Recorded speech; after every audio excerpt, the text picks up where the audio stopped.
It's a beautiful day out here in West Texas. It's like 75 degrees and the wind's not blowing, and I should be out on the road enjoying a beautiful day, putting some miles on this thing. But instead, I've got a little project I'm working. For those of you who saw that I started the channel here not too long ago, I had an old 1996 Fat Boy that had blue tins on it. Ended up changing the cylinders and cylinder base gaskets and things like that. Basically got it back together, rode it, I don't know, a couple hundred miles, and noticed the lifter was tapping.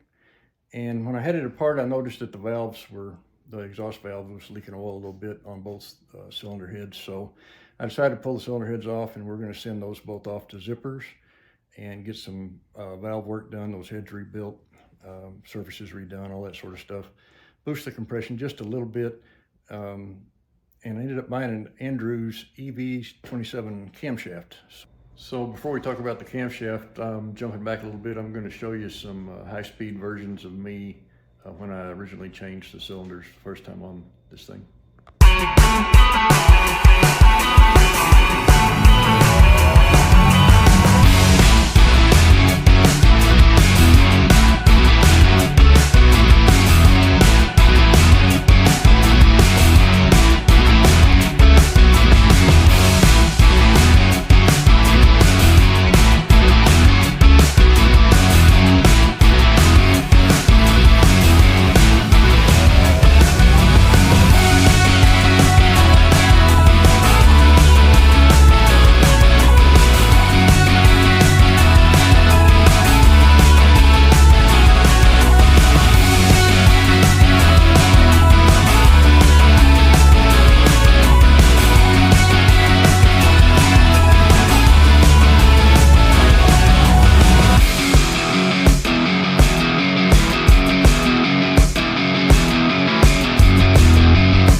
Before we put the camshaft in, I wanted to show you guys the cam chest here and some of the things I'm going to have to do first. I don't know if you can see that or not, but that's the original Harley camshaft bearing.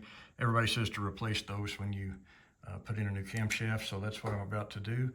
I don't have the fancy Harley Davidson tools, but I did look on Amazon and I found a bearing puller. So we'll see how it works. So like I said, I bought this bearing puller from Amazon, and it's supposed to be built for this very specific purpose. We're going to see if that's true. Slide this shaft in to keep the teeth engaged, basically. The jaw's on the other end. I got a feeling this is coming out of here this time. Let's see how it goes.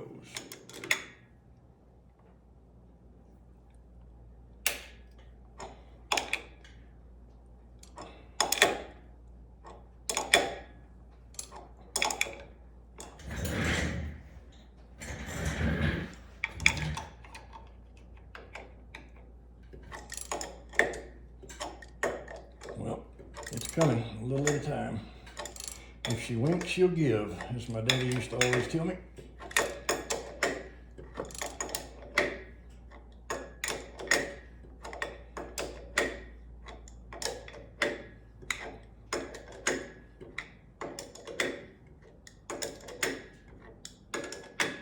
She's starting to get loose now, so I think we've got it coming out. Yep, there it is.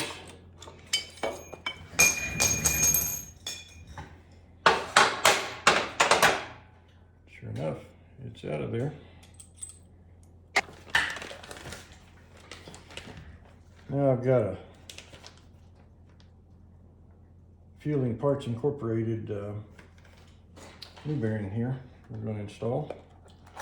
Let's see if this installation part of this gizmo works as they advertise. Looks like it's going to go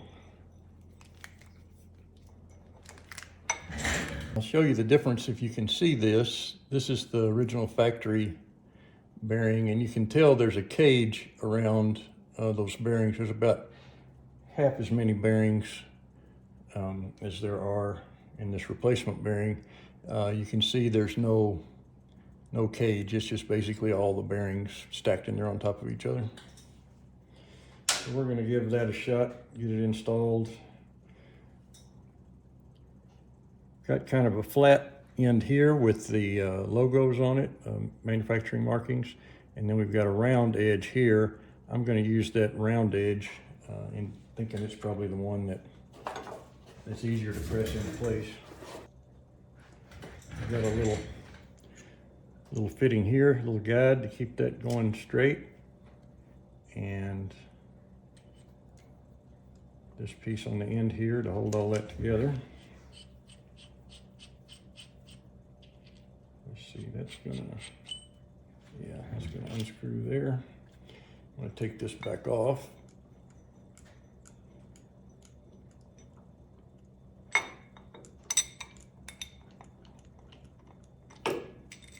We'll get everything put together here. This part screws into your bracket. This is obviously the driver for the bushing to push that bearing in place. Okay, try that again. Got the bearing here on the end of the adapter. We screw this adapter plate into place here.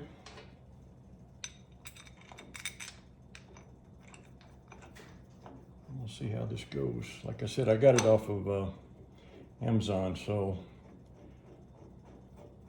we'll see if it's worth what I paid for it. I don't remember exactly what it was I paid right now. I'll try to look that up and tell you here in a minute. Really more concerned if it's going to line up correctly and get that bearing pushed in straight, hopefully. See what happens here. Work that in there real easy like.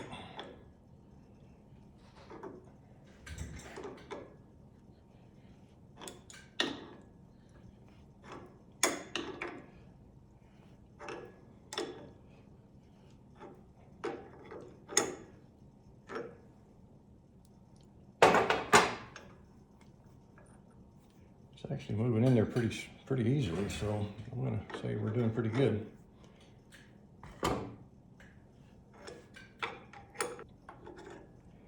Don't get that too tight. Want to just bottom out this this thing that's pushing it in there.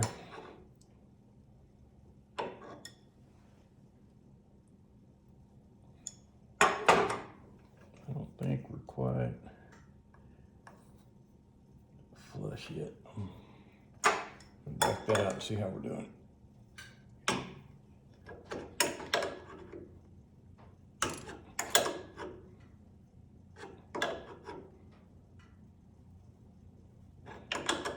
And I think we've hit the end there.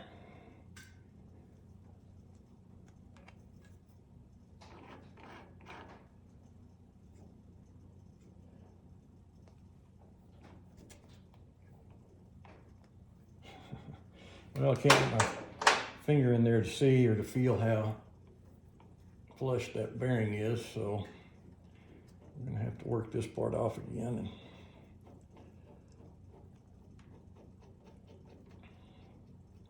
see if it's in there as far as it needs to go or if it needs to go a little farther. Like I said, I've seen guys on YouTube using slide hammers to pull these things and then driving them back in with a similar mandrel device, only whacking on the end of it with a hammer. And I'm not real fond of using hammers when it comes to this kind of work, so I'm glad that this seems to be working correctly. Well, we're kind of at a standstill right now. This camshaft's a little bit shorter where the shoulders are. So there's quite a bit of gap between the thrust washer and that camshaft's bottoming out on the case here, and that's not good. So we're gonna have to order some thrust washers for that, a little bit thicker thrust washer. So I'm gonna have to stop for today, and we'll wait till we get some more parts in and continue on with the video from there. I think I will put this on just to kind of keep the critters out of it. Not that I got critters, but here's the factory camshaft. Got a little rust on it and a little wear and tear, obviously. Actually, the lobes look pretty good. Nothing was coming apart.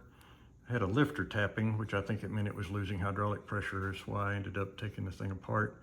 You can see the shape of that lobe comes up pretty quickly. It doesn't hold the valve open for very long, and then it closes again pretty quickly. That's an N, like Nancy, on the last lobe there. I don't know if that means it's a stock cam or if it's a Screaming Eagle cam. The old bike ran pretty strong, but I have a feeling that's just a stock cam. If you know what that N means, mention it in the comments. Let me know exactly what that's supposed to mean, because I'm not sure. Tried to look it up on the internet and couldn't find anything definitive. Here is the Andrews. Here it is, Andrews EV27 camshaft. You can see that stamped on the end of it, and it's brand new. We're gonna put it in there, and one thing you'll notice right away, these lobes, they don't lift a whole lot more. They do a little bit.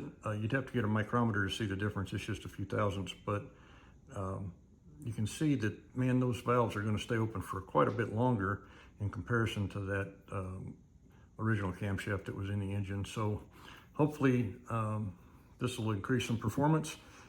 The camshaft is designed for stock compression pistons, and it provides a torque range from 2,000 RPMs up to, I think, around 5,500 RPMs. So that should be where I'm at most of the time, just cruising around on the street. So anyway, that's the new camshaft.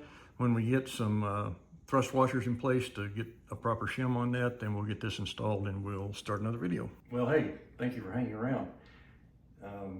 Gonna have to leave this thing as it is for now until we get the appropriate thrust washer for that cam to get it spaced in there just right. I have to order those parts, so I'll come back and do some additional videos and post those once I get the thrust washer in and we get that, we're able to install that camshaft correctly from that point.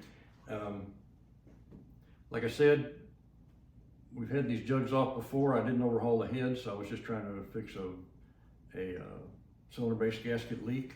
I got all the leaks dried up on this thing, and tappet started making noise. One of the lifters started tapping about 200 miles after I got it all back together. It's not uncommon for these Evo engines to have lifter problems like that. So I decided I would get the heads rebuilt, new valves, because I saw they were leaking a little bit when I did the cylinder base gaskets, and decided I'm gonna spend a little more money. I'm gonna keep this bike. I ended up with the new tins and got it all cleaned up, had it all taken apart and put back together once, and we're gonna do it again now, but looking forward to getting those parts back and seeing how this baby runs. Thank you for hanging around. Click like and subscribe, and if you haven't subscribed, subscribe, and leave a comment for me. If you know what that N is on the factory camshaft, leave a comment so I'll know. I think it means it's a stock camshaft, but someone told me it might be a Screaming Eagle if it had that N on there. So hopefully I'm not taking away any performance. I think this Anderson cam's going to perform a lot better, as you saw in the earlier part of this video. It's got a lot more duration, a little bit more lift, and once we get those heads reworked with some bigger valves, it's not going to be a monster of an engine, but it'll run strong for what I do with it, just cruising around town mostly. And thank you for hanging around. We'll see you on the next one.